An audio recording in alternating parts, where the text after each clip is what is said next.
नमस्कार दोस्तों, स्वागत करते हैं आप सभी कई वस्ती जी क्विज में। तो दोस्तों आज जो है कि बिहार डीएलएड एंट्रेंस एग्जाम 2025 के लिए जीव विज्ञान यानी कि बायोलॉजी का टॉप 30 क्वेश्चन लेके आए हुए हैं जो आपके पेपर के लिए अति महत्वपूर्ण है। ये साइंस सेक्शंस का है, तो आप सभी इसे जरूर कंप्लीट कर लीजिएगा। तो चलिए शुरू करते हैं। फ्रेंड, आज की इस वीडियो को लाइक करके शेयर अपने दोस्तों में ज़रूर कीजिएगा। अपना प्यार इस वीडियो को ज़रूर दीजिएगा आप सभी। तो चलिए शुरू करते हैं। आज का फर्स्ट क्वेश्चन देखिए, पहला है कि मनुष्य में कुल कितनी हड्डियां होती हैं। तो देखिए, अगर किसी भी क्वेश्चन का आंसर पता हो तो अपना आंसर आपसे नीचे कमेंट बॉक्स में बताते चलिएगा, ठीक है। तो राइट आंसर होगा 206 हड्डी होती है, याद रखिएगा आप सभी। अगला क्वेश्चन है कि नवजात शिशुओं में हड्डियों की संख्या लगभग कितनी होती है। चलिए क्वेश्चन नंबर 2 का राइट आंसर कीजिएगा आप सभी। तो याद रखिएगा नवजात में 300 यानी कि बच्चों में जो हड्डी होती है 300 होती है और वयस्क होने के बाद 206। अगला क्वेश्चन है कि मनुष्य की खोपड़ी में कितनी अस्थियां होती हैं। तो ये सभी को याद रखिएगा 8, याद रखिएगा खोपड़ी में कितना 8 होती हैं। अगला है कि मनुष्य के शरीर में पसलियां कितने जोड़े होते हैं। तो यहाँ पर जोड़ा जो बात किया गया है यानी कि कुल 24 होगा तो 12 जोड़ा हो जाएगा। तो ऑप्शन नंबर 1 करेक्ट आंसर होगा 12 जोड़ा। अगला है कि शरीर की सर्वाधिक प्रबल अस्थि होती है। चलिए क्वेश्चन 5 का राइट आंसर कीजिएगा आप सभी। तो जबड़े याद रखिएगा सबसे मजबूत होते हैं यही। अगला है मानव शरीर की सबसे छोटी हड्डी कौन सी है।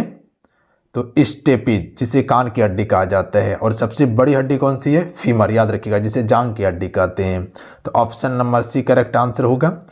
अगला क्वेश्चन है कि मानव शरीर की सबसे लंबी हड्डी कौन सी है। तो फीमर जिसे जांघ की हड्डी कहा जाता है। टिबिया नामक रोग किसमें होता है, टेंग में होता है यानी कि पैर में। तो फीमर सबसे बड़ी हड्डी है।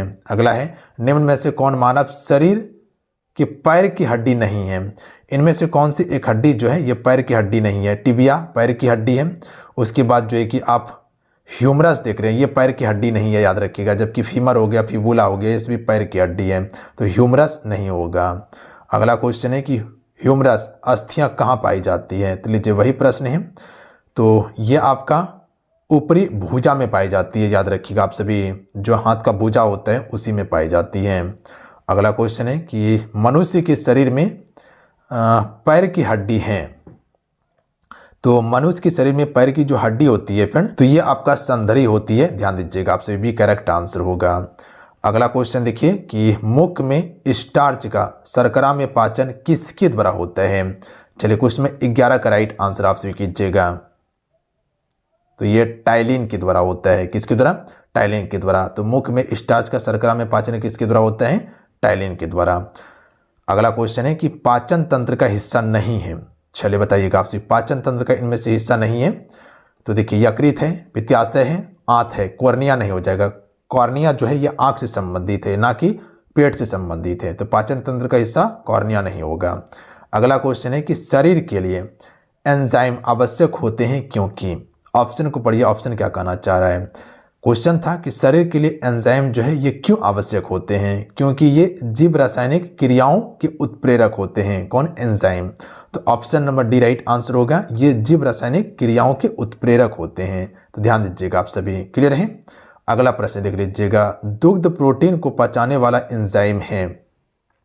देखिए फ्रेंड, जितने भी आपसे मेरे साथ में जुड़े हुए हैं आपसे इस सेशन को जरूर लाइक कीजिएगा, अपना प्यार जरूर दीजिएगा। देखिए इससे पहले हम आपको बहुत सारा क्लासेस करवाएं, जैसे कि साइंस का हो गया, उसके बाद जो है कि हिंदी का हो गया, रीजनिंग का भी क्लासेस हम करवाए हैं, प्लस में कह सकते हैं जो सोशल साइंस का सब्जेक्ट है वो भी कंप्लीट करवाए हैं। नहीं देख लीजिएगा, प्लेलिस्ट हम बना दिए हैं, लिंक डिस्क्रिप्शन में दिया हुआ है। तो वहाँ से जाके आपसे एक एक करके सारा क्लास कर लीजिएगा आप सभी। सारे इंपॉर्टेंट क्लास है आपके पेपर के लिए। तो इसका राइट आंसर होगा रेनिन, ध्यान दीजिएगा आप सभी। ऐसा ही पेपर में आपका क्वेश्चन पूछा जाता है। अगला क्वेश्चन है कि अधिकतम पोषक तत्व रक्त में कहाँ अवशोषित किए जाते हैं। तो जो अधिकतम पोषक तत्व होते हैं ये रक्त में कहाँ अवशोषित होते हैं, छोटी आंत में, याद रखिएगा। कहाँ पे, छोटी आंत में, याद रहेगा। अगला है कि लार में कौन सा एंजाइम पाया जाता है। तो लार में आपका टाइलिन पाया जाता है। क्या पाया जाता है, टाइलिन पाया जाता है, ध्यान दीजिएगा आप सभी। अगला है कि किस रुधिर वर्ग में दोनों एंटीबॉडी पाई जाती है। तो देखिए एंटीबॉडी की अगर बात किया जाए तो जो आपका ओ होता है इसमें एंटीबॉडी पाए जाते हैं, ध्यान दीजिएगा आप सभी। तो एंटीबॉडी किस में है? ओ में है, जिसे सर्वदाता कहा जाता है। जो सर्वदाता होता है वो माइनस भी होता है और प्लस भी होता है। सर्वग्राही किसे कहते हैं? एबी को कहते हैं। किस रक्त वर्ग में कोई भी एंटीजन नहीं पाए जाती? तो देखिए एंटीबॉडी आपको बताएं कि ओ में है, जबकि एंटीजन किसी में जो नहीं होता है वो ओ में, ध्यान दीजिएगा। सिर्फ ओ में जो होता है वो एंटीबॉडी पाया जाता है, एंटीजन नहीं होता है, याद रखिएगा आप सभी। तो एंटीजन किस में होगा? ए बी में होगा, ध्यान दीजिएगा आप सभी। बात समझ गए आप सभी? बिल्कुल। अगला क्वेश्चन है कि एंटीजन एक ऐसा पदार्थ है जो, तो एंटीजन एक ऐसा पदार्थ है जो प्रतिरक्षा के निर्माण को बढ़ावा देता है, प्रतिरक्षा के निर्माण को बढ़ावा देता है। तो सी करेक्ट आंसर होगा। अगला क्वेश्चन है कि एंटीबॉडी का मुख्य कार्य किसके विरुद्ध होता है? तो वह संक्रमण के विरुद्ध होता है, ध्यान दीजिएगा आप सभी। यानी कि कोई भी बाहरी अगर वायरस अंदर में जाता है, शरीर में प्रवेश करता है, तो उससे लड़ने के लिए वो तैयार रहता है। तो डी राइट आंसर होगा। अगला क्वेश्चन है कि RH फैक्टर का नाम किससे संबंधित है? तो ये आपका बंदर से संबंधित है, RH फैक्टर का नाम। अगला क्वेश्चन देख लीजिएगा, RH तत्व के अनुसार कौन सी जोड़ी विवाह के लिए उपयुक्त नहीं होगा? तो RH फैक्टर के अनुसार विवाह के लिए जो जोड़ी सही नहीं है, RH प्लस पुरुष और RH माइनस महिला है, तो ये आपका विवाह का जोड़ी सही नहीं होगा, ध्यान दीजिएगा आप सभी। बाकी बात ये सभी जोड़ी सही हो सकता है। RH माइनस पुरुष है, RH प्लस महिला है तो सही है। RH प्लस पुरुष है, RH प्लस महिला है तो सही है।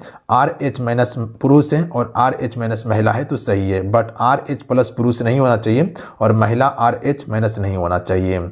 अगला है मानव शरीर में लाल रक्त कण का निर्माण कहाँ होता है? चलिए क्वेश्चन 23 का राइट आंसर कीजिएगा आप सभी। तो ये आपका अस्थि मज्जा में होता है। कहाँ पे? अस्थि मज्जा में। अगला है कि RBC का उत्पादन निम्न में से किसके द्वारा होता है?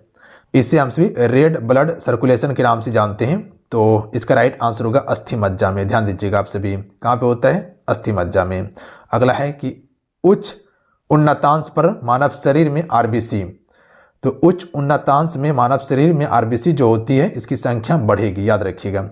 इसकी संख्या क्या होगी? बढ़ेगी। किसकी? RBC की संख्या। सफ़ेद रक्त कण जिसे WBC कहते हैं, इसका कार्य क्या है? तो इसे हम सभी कह सकते हैं कि रोग प्रतिरोधक क्षमता धारण करना, ध्यान दीजिएगा। यानी कि WBC का कार्य क्या होता है? रोग प्रतिरोधक क्षमता धारण करना, यानी कि रोग प्रतिरोधक क्षमता को बढ़ाता है ये। अगला क्वेश्चन है कि मनुष्य के रक्त में श्वेत रक्त रुधिराणुओं की कौन सी किस्म अधिक होती है?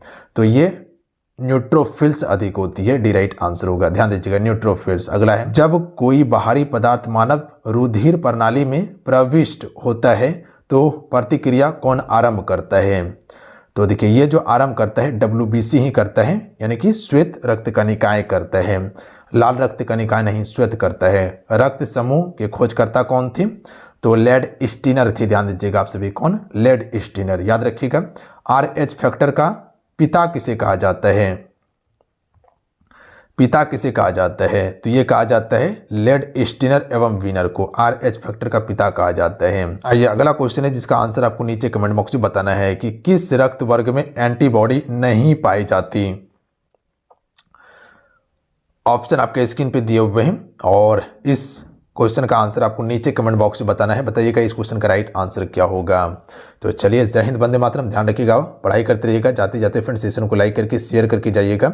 और जो भी एप्लीकेशन पे क्लासेस ज्वाइन करना चाहते हैं जाके ज्वाइन करके तैयारी कर सकते हैं। वहाँ हम मिनिमम फी में आपको तैयारी करवा रहे हैं, जहाँ पर क्लासेस, नोट्स, ई-बुक, PDF सारा चीज़ दिया जा रहा है। बेहतरीन कंटेंट के साथ में तैयारी करवा रहे हैं, तो कहीं कोई दिक्कत नहीं है। आपसे बेफिक्र होकर तैयारी कीजिए और रिजल्ट आप ही का होगा। ज्वाइन कैसे करना है? एप्लीकेशन का लिंक डिस्क्रिप्शन में प्लस में कमेंट बॉक्स में पिन कर दिए, अन्यथा डायरेक्ट प्ले स्टोर पर जाइए, वहाँ से युवा शक्ति GK क्विज सर्च करके उसके बाद रजिस्ट्रेशन करके ज्वाइन कर लीजिएगा। और इसके अलावा जो है कि कैसे ज्वाइन करना है इसका प्रॉपर हम वीडियो बना दिए हैं। एप्लीकेशन प्लस में वीडियो का लिंक दोनों डिस्क्रिप्शन में दिया हुआ है, तो जाके वहाँ से देख लीजिएगा आप सभी। जैसे टाइटल आप देख रहे हैं उस पर क्लिक कीजिएगा तो एक बॉक्स ओपन होगा, वहीं पर लिंक इसका मिल जाएगा आप सभी को। अन्यथा कमेंट बॉक्स को चेक कर लीजिए, वहाँ पर भी हम पिन कर देंगे, तो वहाँ से डायरेक्ट जाके डाउनलोड कर लीजिएगा। उसके बाद जाके ज्वाइन करके तैयारी कीजिए आप सभी। तो चलिए मिलते हैं। जय हिंद, वंदे मातरम। जाते जाते इस वीडियो को अपना प्यार जरूर दीजिएगा, लाइक करके शेयर जरूर कर दीजिएगा। जय हिंद।